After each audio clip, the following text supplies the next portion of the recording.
Many videos have been posted by mobilized Russians in the past month, complaining about the conditions they face in Russia's current offensive. Here's a deeper look at their complaints, and a major new factor: the role of the Donetsk and Luhansk People's Republics. The videos all follow the same general format of an appeal to Russian President Vladimir Putin to resolve problems at the front line in Ukraine. The appeal to the Tzar is a deep tradition in Russian history, going back centuries. Petitions used to be called chelobitny, literally forehead-beating documents, reflecting petitioners' ritual bowing of their foreheads to the ground before the Tsar. They also had a ritual formulation, which is, probably unconsciously, reflected in the Mobiks appeal to Dear Vladimir Vladimirovich. Soldiers appealing to the Tsar would begin, "Sovereign Tsar and Grand Prince, your slave humbly beseeches you." Importantly, petitioning was regarded as being a right, and the Tsar, as father of the nation, was meant to respond and not suppress them. In January 1905, revolution broke out when Tsar Nicholas II's troops gunned down between 200 and 1,000 petitioners in St. Petersburg. Obviously, modern Russia isn't the same as Nicholas II's, but Putin has revived Tsarist tropes to a striking degree, from his current neo-imperialist ideology to literally sanctifying the Romanovs, to expensively restoring Nicholas II's former residence near St. Petersburg. The first wave of appeal videos were posted by Mobiks in September-October, when they were being rushed to the front lines to plug gaps that had been torn in Russian defensive lines by Ukraine's Kharkiv and Kherson offensives. They had some similar themes to the latest videos. The petitioners complained that they have been sent to the front lines without the correct training. They were told they would be assigned to territorial defense units in the rear or border areas, but were sent to the front instead.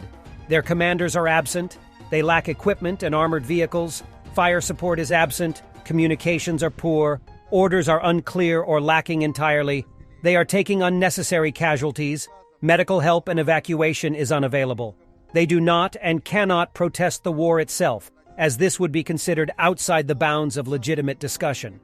They have to proclaim their loyalty and willingness to fight, but not question the premise of why they are fighting in the first place. Interestingly, in the current wave of videos, few Mobiks complain of a lack of food and water. Last autumn's petitioners complained that they were surviving on water from puddles and eating mushrooms and unharvested grains. Perhaps this logistical issue has been fixed. Another consistent theme in the recent videos is the Mobiks describing how they have been ordered to carry out assaults despite having no training as assault troops. This was true of the earlier wave of videos as well. But the circumstances are different.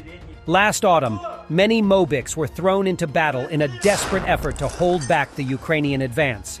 Commentators suggested that the Russians would use the winter to train the remaining Mobiks as assault troops for a spring offensive. It seems that, at least for the men in the new videos, this did not happen.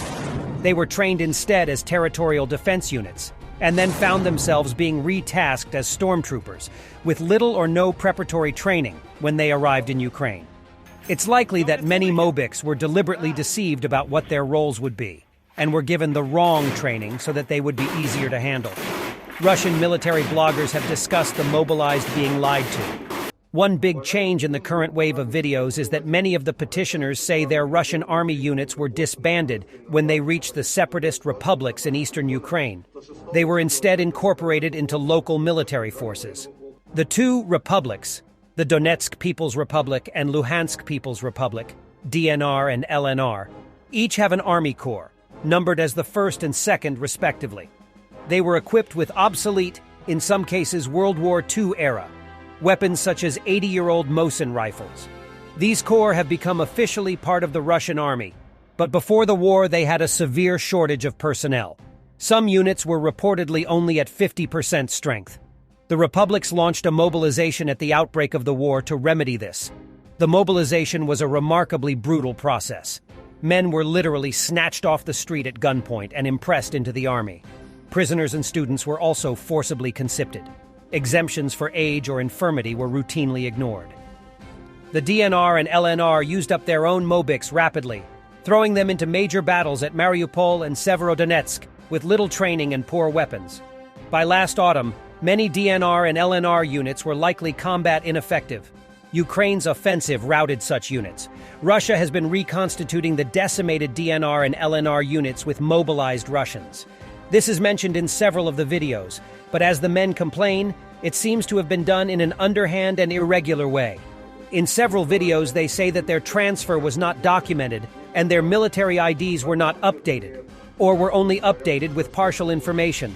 Other Mobiks say they do not know what unit they belong to or who or what ranks their commanders are. This has important practical consequences for the men. Without proper records, they are off the books. There's no record of their war service, so they can't get a combatant's certificate that would entitle them to a pension and veterans' privileges after the war. They can't get leave. They may not be able to get paid. Their relatives will probably not be compensated if they die. Conveniently for the Russian Ministry of Defense, their deaths would be on the casualty rolls of the LDNR, not Russia. The men naturally don't want this. The men also complain about how LDNR officers are sending them on suicidal assaults against Ukrainian positions. For instance, men from Mordovia and Mariel are reportedly being sent in groups of 8 to 10, but mostly dying in the process. In this video, they say they have been told directly by their officers that they are expendable and will only return home if injured. They are being sent to slaughter, without cover, without escort. One soldier says his DNR commander told him, "Go and die." The mobilized men also speak of clashes between Russians and DNRovites. The men in the video above say that their DNR officers machine-gunned the house where they were sheltering to drive them forward into combat. They and others say that DNR forces will not evacuate the Russian wounded because they are afraid of losing their equipment. DNR evacuation teams will reportedly only take out their own men and lightly wounded Russians, leaving seriously wounded Russians on the battlefield. The DNR soldiers, they say, do not accompany them into combat. One Russian Mobik says, "There was also a prejudiced attitude towards the mobilized men on the part of the DNR men. We were given 6 DNR men as reinforcements, but they did not take part in the assault." He quotes one DNR soldier telling him, "We somehow managed to live these 8 years without you. We would have kept on living." The man was a forcibly recruited prisoner. This suggests the DNR soldiers blame Russia for dragging them into the current war.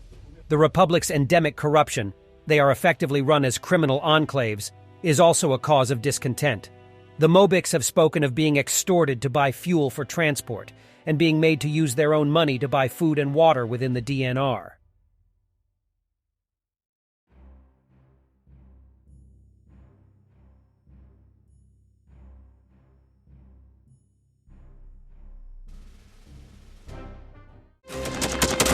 Thanks for watching, and don't forget to subscribe. Also, if you want to support Warthog Defense, please become our member and get early access to new videos, exclusive members-only videos, and become administrator in comment section. The membership link is in the description. Rescues every day. We had a guy last week at 6 rescues in 6 days. He's doing the job every day.